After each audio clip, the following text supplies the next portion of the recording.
Hello everyone, Gayla Kesla. Welcome to today's Sharing with Sheila segment. My name is Sheila Powell, and I'm a proud member of the HR team at Comox Valley Schools. I respectfully acknowledge that we are living, working, and playing on the traditional territories of the Comox First Nations people. I would like to thank them for the privilege of living on the land and the gift of working with their children. Today, I'm joined by Youn Hee Edmonds, who is a homestay coordinator and Korean marketing representative with our international department. Hi, Youn Hee. Thank you for joining me. Hello. Thank you for having me. I'm excited. Great. My pleasure. How long have you been an employee with us? I started working for the school district in 2006, and I became a full-time regular employee in 2007, July 1st, 2007, I guess. Awesome. So, I mean, okay, that's great. That's a long time. 15 years, 16 years. Wow, that's great. Well, I'm looking forward to hearing during this little interview more about that journey. So it's great. Well, a lot of people aren't going to know what your job is about. So would you share with us sort of an overview of the role and sort of your key responsibilities to give us a greater understanding of what it is that you do? Okay. My key role is to recruit homestay families and placing international students who come to study in Comox Valley, and monitoring the homestay and the students to make sure everybody's happy and healthy. And part of my job also is to recruit students from Korea, because I was born in Korea and I lived in Korea till I was 14.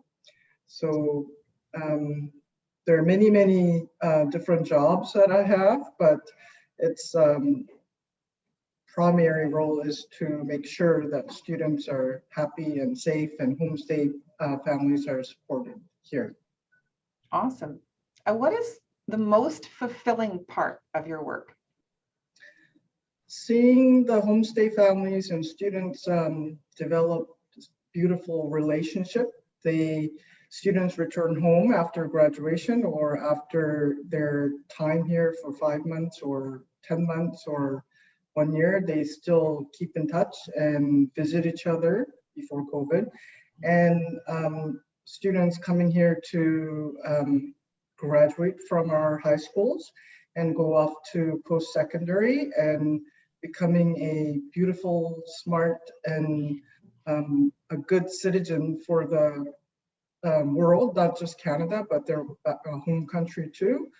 Yesterday, we just had our honoring our graduates. And every year when I go to the grad ceremony, or we've been doing our own grad ceremony by Zoom, and I was so very proud of these students because when they first came, some of them didn't have any English, and they're now going off to university and they became a beautiful, wonderful adult.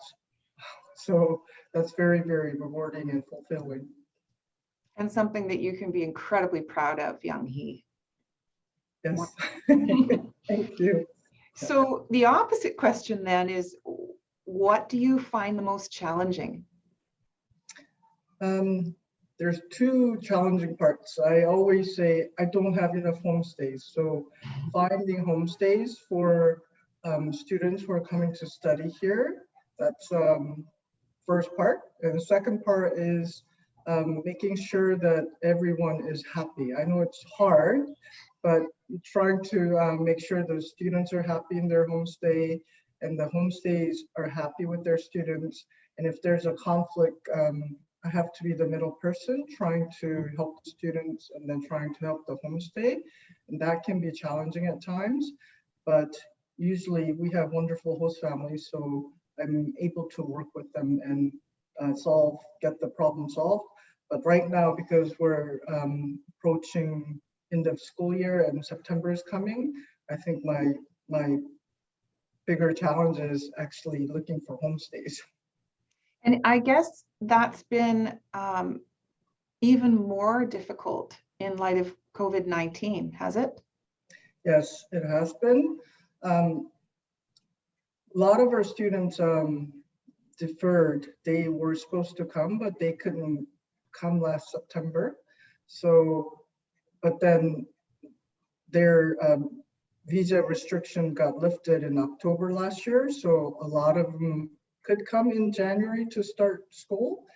And so that was really challenging, looking for homestays to quarantine the students, and then the students had to be in their room for 14 days, and making sure that they were okay. The homestays knew what the protocol was, and but we were able to do it, and everybody did the quarantine fine, and we had no issues. And I was very, very thankful to all the homestay families by helping us to, you know, take these students and kept them as their own children. Wow. Yeah, it's been quite the year for everyone. So Youn Hee, if people might be tuning in, how can they find out more about being a homestay parent? We have our own website page on it's called studyinbritishcolumbia.ca, or on our school district international page.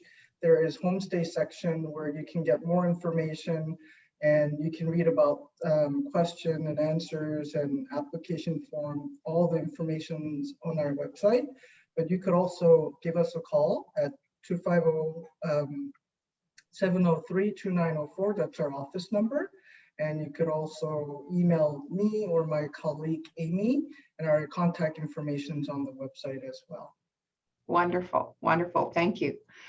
So Youn Hee, you and I had an opportunity to chat recently, and so I know this, but for those listening, would you share some of your own personal experiences of arriving in a new country?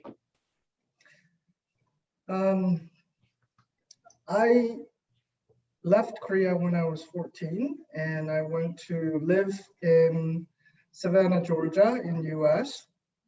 I had to go to middle school, high school, and I finished university there. And then I went back to Korea after university. And then after working, teaching in Korea for 7 years, I moved to England. And then I taught in England for 1 year, and then I moved to Canada, to Comox Valley. So I guess you can say I've been to a few different countries and been a newcomer to a few different countries. I think as long as I knew, I mean, I am very goal-oriented and task-oriented person. So when I went to US, I said, I'm going to get education and graduate and go back to Korea. And that was my goal, but it wasn't easy trying to be the only Korean student at my school and being away from my mom and my brother. So I can relate to these students coming to a new country, trying to learn a new language, trying to learn new culture, and also being a teenager. And being a teenager is hard, doesn't matter which country you're in. So I always say to myself, I think I'm a strong person because of that. And I tried my best to learn English, but I don't know, somehow I did it. So I'm happy to help the students who come here, because I can totally relate to the students.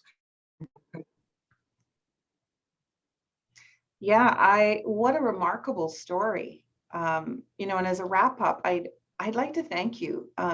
Thank you for sharing.